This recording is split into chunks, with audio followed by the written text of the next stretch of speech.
یزید بہت زیادہ غضبناک ہو گیا. اس نے اپنے گورنر سے کہا کہ تم موجود تھا وہاں پہ اور لوگوں نے مسلم ابن عقیل سے بیعت کر لی, ایمان کی بیعت کر لی, انہوں نے امام حسین کی بیعت کر لی, تو کیا کر رہا تھا وہاں پہ؟ تجھ سے گورنر کی پوسٹ سنبھالی نہیں جا رہی ہے. اس نے عبید اللہ ابن زیاد کو بھیجا اور کہا کہ نعمان تو ہٹ جا وہاں سے, تو اب گورنر کی پوسٹ نہیں سنبھالے گا, عبید اللہ ابن زیاد سنبھالے گا. یا عبید اللہ ابن زیاد کوفے میں آیا, اس نے لوگوں کو جب دیکھا کہ یہ امام سے محبت کر رہے ہیں, اس نے لوگوں کا جائزہ لینا چاہا, اس نے لوگوں کا امتحان لینا چاہا. اس نے لوگوں سے کہا کہ جو بھی یزید سے بیعت کرے گا میں اسے سونے کے اتنے زیادہ سکے دوں گا, میں اسے اتنے زیادہ یہ جواہرات سونے سے بھر دوں گا کہ اس کے ساتھ نسل ہیرو سونے میں بیٹھ کے کھانا کھائے گی. میں اسے اتنے زیادہ پیسے دے دوں گا کہ اس کی کبھی نسل غربت میں نہیں ہوگی. وہ لوگ جو کل تک لبیک کے نعرے لگا رہے تھے, وہ لوگ جو کل تک خط لکھ رہے تھے مولا آئیے مولا آئیے مولا آئیے, وہ لوگ پیسوں کے پیچھے بھاگنے لگے. وہ لوگ پیسوں کے پیچھے جا رہے تھے. پیسوں کی محبت زیادہ ہو گئی تھی, ایمان کی محبت کم ہو گئی تھی.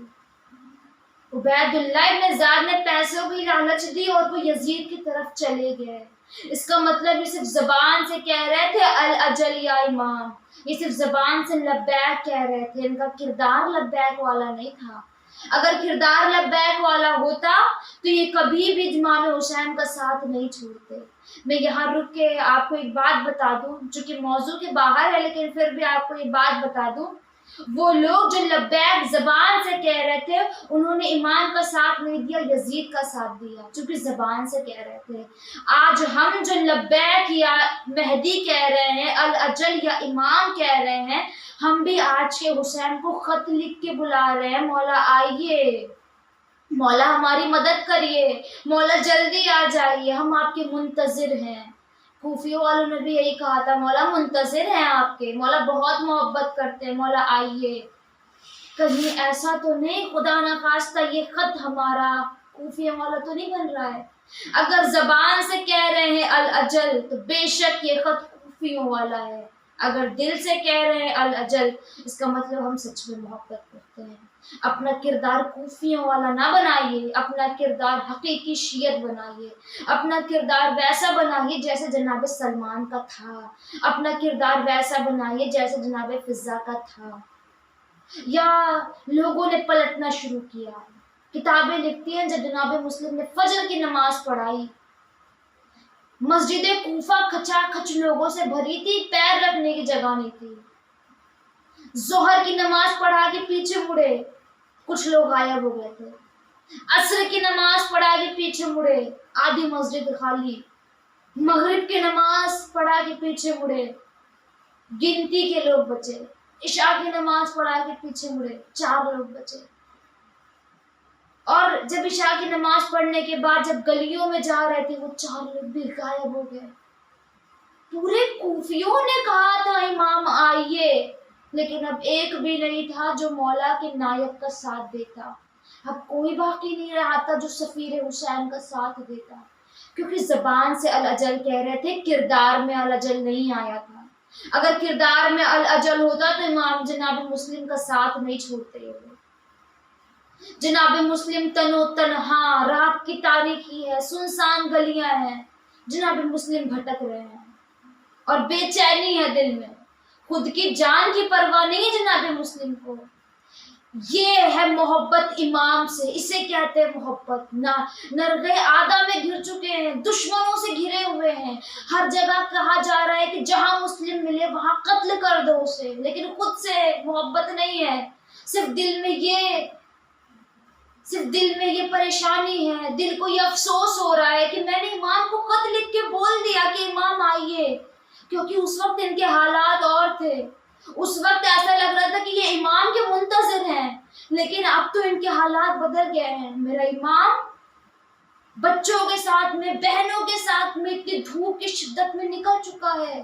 میرا امام سفر کر کے آ رہا ہے, یہ لوگ دغا دے رہے ہیں امام کو. میں کیسے بتاؤں اب امام کو. کو امام سے ملنے کی خواہش، امام کی جان کی پرواہ تھی، خود کی جان کی پرواہ نہیں تھی، جناب مسلم ابن عقیل کو امام کے بارے میں سوچ رہے تھے، اسی لیے امام حسین نے انہیں سفیر بنا کے بھیجا۔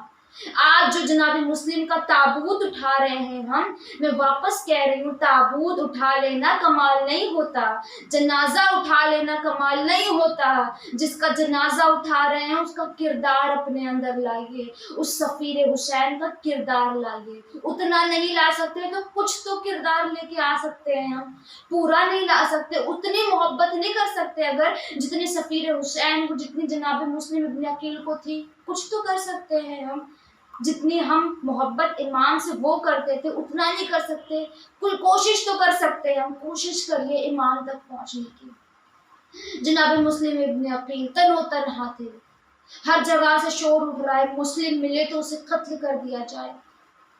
اب جناب مسلم در بدر بھٹک رہے ہیں، یا ایک کسی کے گھر پہ، کسی کے گھر کے دروازے پہ جناب مسلم علیہ السلام نے سہارا لیا، سہارا لے کے جناب مسلم علیہ السلام بیٹھ گئے، یہ سہارا لے کے بیٹھنا تھا کہ گھر سے ایک ضعیفہ نکلی، اے شیخ تم یہاں کیا کر رہے ہو؟ تمہیں پتا نہیں کوفے والے بغاوت پہ اترے ہیں، یہاں کوئی بھی گھر سے باہر نہیں نکل رہا ہے، ایک کام کرو اپنے گھر پہ چلے جاؤ۔ وہ ضعیفہ اندر چلی گئی، ضعیفہ اندر چلی گئی، چونکہ اس کا بیٹا اس کے گھر میں واپس نہیں آیا تھا، وہ بیٹے کے لیے پریشان تھی، وہ واپس باہر آئی، اس نے دیکھا جناب مسلم ایسے ہی بیٹھے ہوئے ہیں، اس نے کہا اے بھائی تم چلے جاؤ یہاں سے، تمہیں نہیں پتا یہاں کے لوگ بہت زیادہ لڑائی پہ اتر آئے ہیں، یہ لوگ بہت زیادہ بغاوت کر رہے ہیں، گھر سے کسی کا بھی نکلنا منع ہے، سب کا نکلنا منع ہے، اپنے گھر میں چلے جاؤ۔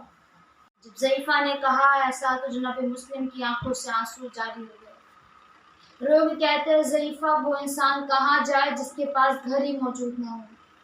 جناب مسلم نے ایسا کہا تو ضعیفہ نے کہا بھائی کیا تمہارا گھر کوفے میں نہیں ہے؟ جناب مسلم نے کہ لوگ کہتے نہیں میرا گھر کوفے میں نہیں ہے، میں مدینے کا مسافر ہوں، مدینے کا نام سنا تڑپ گئی۔ شیعہ نے اہل بیت تھی، اہل بیت کی چاہنے والی تھی، انہوں نے کہا کہ تم کس قبیلے سے ہو؟ جناب مسلم ابن عقیل بتاتے ہیں کہ میں بنی ہاشم کے قبیلے کا ہوں، میں عقیل کا بیٹا ہوں، میں علی کا بھتیجا ہوں، میں حسین کا بھائی ہوں۔ اس ضعیفہ نے جناب مسلم ابن عقیل کو اپنے گھر میں بلایا، دسترخوان لگایا کھانے کے لیے، جناب مسلم ابن عقیل نے کہا نہیں مجھے کھانا نہیں کھانا، تھوڑا سا پانی دے دو۔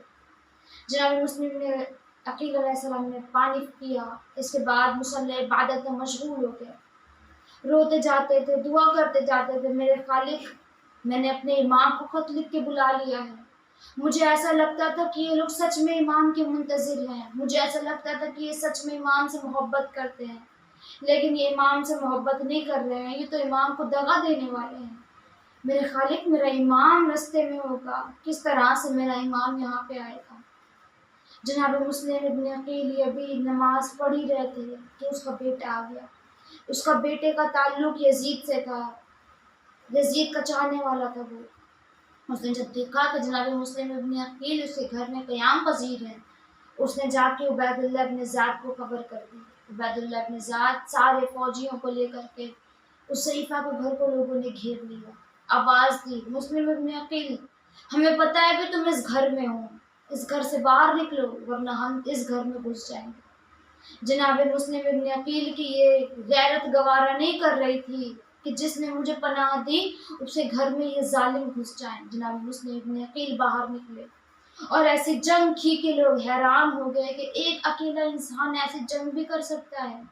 لوگوں نے کہا یہ علی کا بھتیجا ہے، یہ عباس کا بھائی ہے، یہ حسین کا بھائی ہے، یہ ایسے نہیں، اسے دغے سے مارو، اسے دغا کر کے پکڑو۔ لوگوں نے دغے سے جناب مسلم ابن عقیل علیہ السلام کو پکڑ لیا، پکڑنے کے بعد دربار میں پیشی کی گئی، ہاتھوں میں ہتکڑیاں، پاؤں میں بیڑیاں، گلے میں توق ہے، چہرہ زخمی ہے۔ جناب مسلم ابن عقیل نے پانی مانگا، پانی آیا، جناب مسلم ابن عقیل چاہتے تھے کہ پانی پی لیں، چہرے سے اتنا خون، لبوں سے اتنا خون جاری تھا کہ پورا پانی نجس ہو گیا، واپس پانی آیا، واپس پانی نجس ہو گیا، واپس پانی آیا۔ جب تیسری بار پانی آیا اور نجس ہو گیا، جناب مسلم ابن عقیل کہتے ہیں پانی نہ دینا مجھے، کیونکہ جس کا امام پیاسا شہید ہو، جس کا امام پیاسا شہید ہوگا، اس کا سفیر پانی کیسے پی سکتا ہے؟ لوگوں نے سوال کیا کیا کوئی تمہاری آخری خواہش ہے، کوئی وصیت ہے؟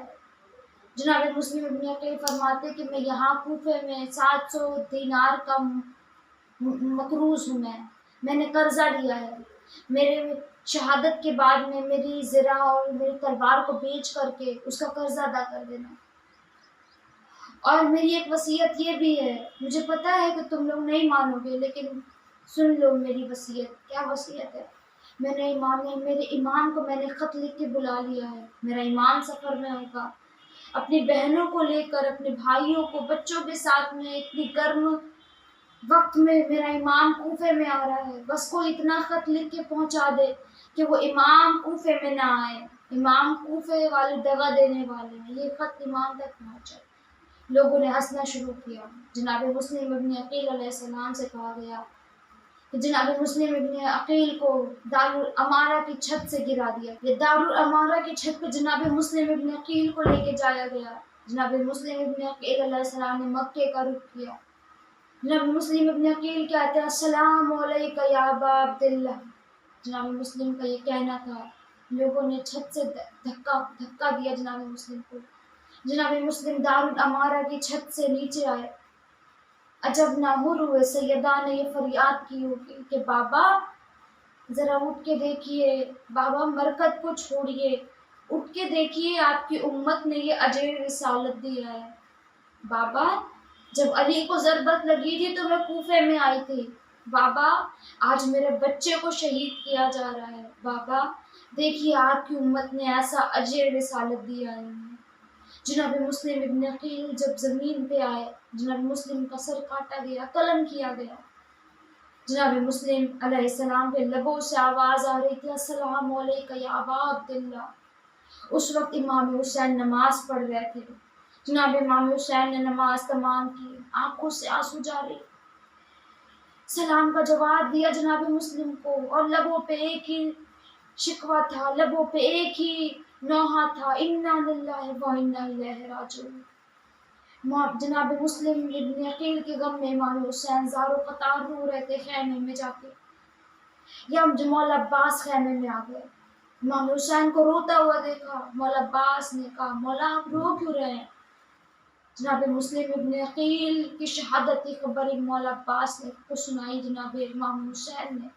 مولا عباس نے کہا آقا مجھے اجازت دیجیے، مولا مجھے صرف اتنی اجازت دے دیجیے کہ میں جا کر کے اپنے بھائی کے خون کا بدلہ لوں، مولا مجھے اجازت دیجیے کہ میں اپنے بھائی کی لاش کو جا کے دفنا دوں۔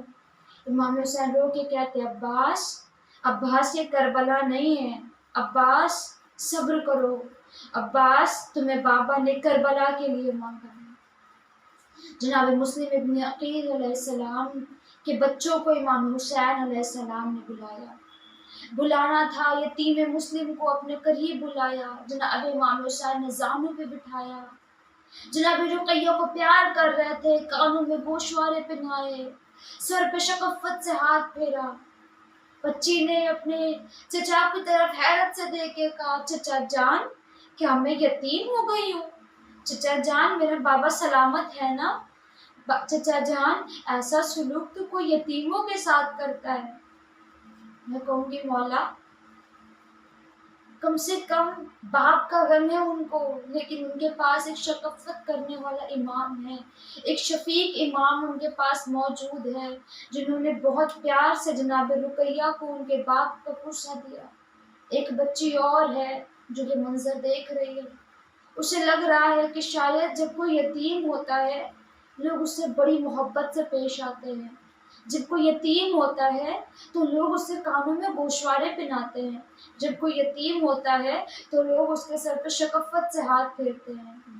شام غریبہ میں 10ویں محرم میں جب جناب سکینہ یتیم ہوئی، جناب سکینہ کو لگا شاید کوئی مجھ سے بھی ایسے ہی شقفت سے پیش آئے گا، شاید کوئی مجھے میرے بابا کا پرسہ دینے آئے گا، شاید کوئی میرے کانوں میں گوشوارے پہنائے گا۔ لوگ آئے تو تھے لیکن گوشوارے پہنانے کے لیے نہیں، کانوں سے گوشوارے نکالنے کے لیے، کھینچنے کے لیے، سر پہ ہاتھ پھیرنے کے لیے نہیں آئے تھے، تماچے لگانے کے لیے آئے تھے، دامن میں آگ لگانے کے لیے آئے تھے۔